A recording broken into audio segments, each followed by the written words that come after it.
John Embry was asked earlier this week if this CU team might be the worst in school history.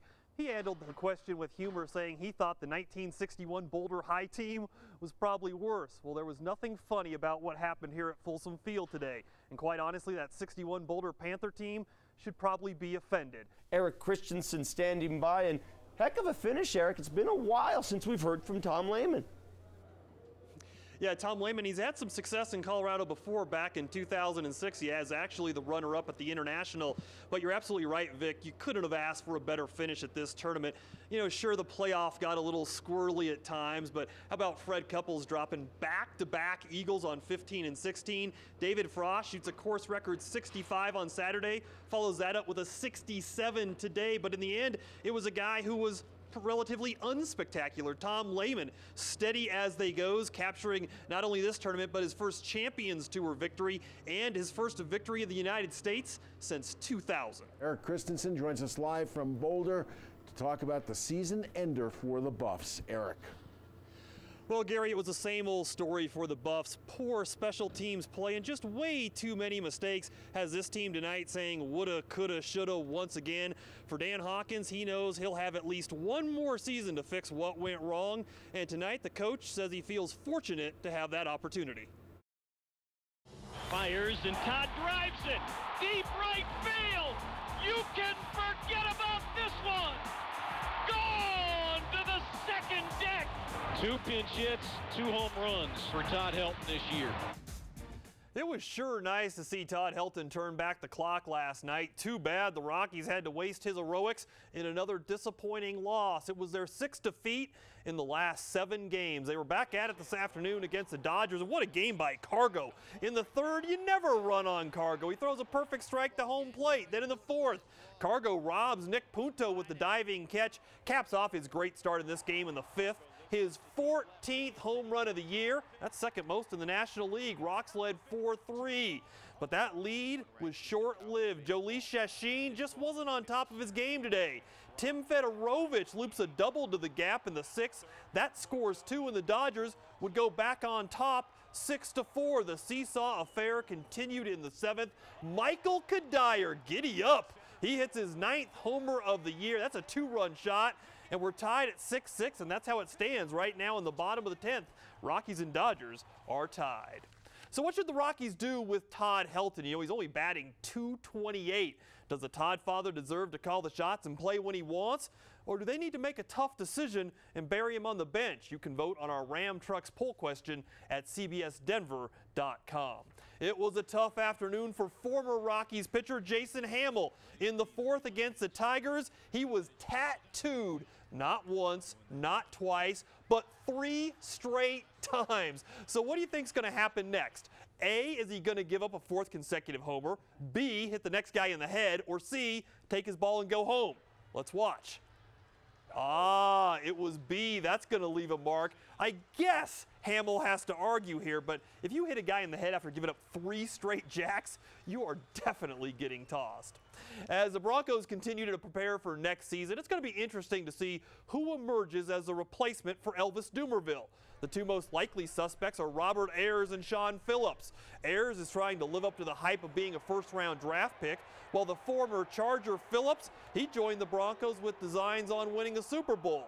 But what about a guy like Derek Wolfe? He might be versatile enough to see some time at Elvis's position. He certainly has the mentality to fill the leadership void Elvis has left behind. You know, Elvis was obviously one of our true leaders last year because of what he's done and the type of guy he is. And, you know, we needed guys to step up in that role, and he's accepted it. And I like it because he works hard. He's here every day. He thinks he's going to be the best at his position, and I love that confidence about him. Nice praise from Champ. The Miami Heat are only 1 game away from reaching their 3rd straight NBA Finals. If the Heat beat the Pacers tonight, they'll face San Antonio for all the marbles, but easier said than done. The entire series season between Miami and Indy is split right down the middle at 4-4. Then consider the fact that the Birdman is suspended for tonight's Game 6, and all of a sudden you start to wonder, why is Miami favored tonight? I think the closeout game is always the toughest. You know, and then when you add the simple fact of being on the road and, you know, you're out of your comfort, it makes it a little tougher. So, You know, but for us, it's a challenge. It's another challenge that we thrive on, that we like, and we should try to take advantage of. Wow, did you see what Tiger Woods did today? Now, usually that statement is followed by some ridiculous shot that only Tiger can pull off, but not today. He did something, quite honestly, many single-digit handicaps can do. Third round at the Memorial, attorney Tigers won 5 times, but he struggled to his worst 9-hole score ever. I love how he wears his emotions on his sleeve. Doesn't like this one. It ends up in the 16th fairway. Too bad he was playing the 15th hole. Took a double bogey. Then on 18, he just doesn't quite get it past the false front. That led to a triple bogey, and Tiger shoots a 44 on his first 9 holes. I think Tom shot a 43 yesterday. Ended up salvaging a 79 and said, "I had a rough day," I'd say. He trails Matt Kuchar by a mere 16 shots. And finally, how's this for ambitious? Brian Smith, a former high school basketball player at Dakota Ridge, organized a 24-hour hoops marathon this weekend. The 26-year-old was raising money for his nonprofit that builds basketball courts in third world countries. He's already built courts in Uganda, Kenya, and Nicaragua. He hopes to build more as long as he survives these 24 hours of nonstop hoops. Man, I slept on 4 chairs pushed together for 90 minutes this morning. So not so good, but I'm going to make it. You know, we got about 4 hours left or so, and I'm going to make it and, you know, show these guys a good time. The event ended at 5. Last report was he did survive, but pretty amazing, a kid that young with a nonprofit. Good for him. He's built 9 courts so far in those countries, and he hopes to build more. Doing good things. Yeah. I bet he's sleeping right now, though. Probably not watching. I would think so. There you go. Thanks, Steve. For Scotty McKnight, this morning was a job interview. The all-time receptions leader at CU was out to prove he deserves a spot in the NFL. To help make his statement, McKnight brought along his best friend and personal quarterback, Mark Sanchez. It went great. I mean, I did everything I could. He looked awesome, just catching the ball.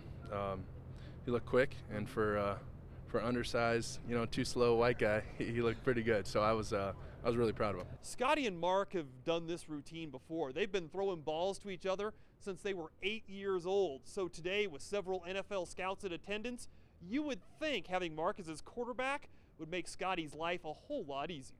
He told me earlier, he's like, I'm just going to launch one as far as I can right when we get out there and start yelling how slow you are. I was like, okay, well, if I run a good 40, you can't really say that. By all accounts, McKnight accomplished exactly what he set out to do.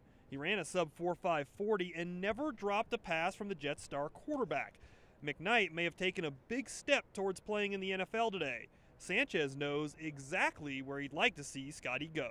If it works out and we're playing together, that's a dream come true. But, you know, I want him to go as high as possible. I want him to do everything he's supposed to, and it'll work out just right for him. And having a friend in a high place certainly doesn't hurt. Eric Christensen, CBS 4 Sports. Not many Heisman candidates began their careers delivering pizzas, but that's exactly what Moniz did while in junior college. It's a great story for his Heisman campaign, and one Embry says plays a role in his performance on the field. All right, it's time to call Brian Moss, Rick Salinger, maybe Jody Brooks. We need to get an investigation started out at Coors Field because obviously somebody has been messing with the humidor. Tiger was penalized before the 3rd round even began. Eric Christensen joins us now to explain it. All the years I've been watching golf, I've never seen anything like this. Very strange the way it went down, too. Yeah, strange indeed. Right here are the rules of golf. It's 181 pages of rules and definitions, and if you don't know every single one of them, it could cost you, and it certainly cost Tiger Woods. The problem came after Tiger hit the flag stick with his approach yesterday on number 15. You remember that ball that hit the flag and spun back into the water? Well, Tiger had to take a drop, and ultimately he made a bogey, and it was that bogey that really cost Tiger Woods. There the drop is, and you can see he did so 2 yards behind where he originally played his 3rd shot. Now, the rules of golf dictate that Tiger needed to drop the ball as close to the original spot as possible. Since he didn't do that, he gets hit with a 2-shot penalty. Tiger didn't realize the mistake and therefore signed an incorrect scorecard. After conducting an interview where Tiger admitted dropping the ball behind the original spot, the Masters Rules Committee assessed Tiger with the penalty this morning.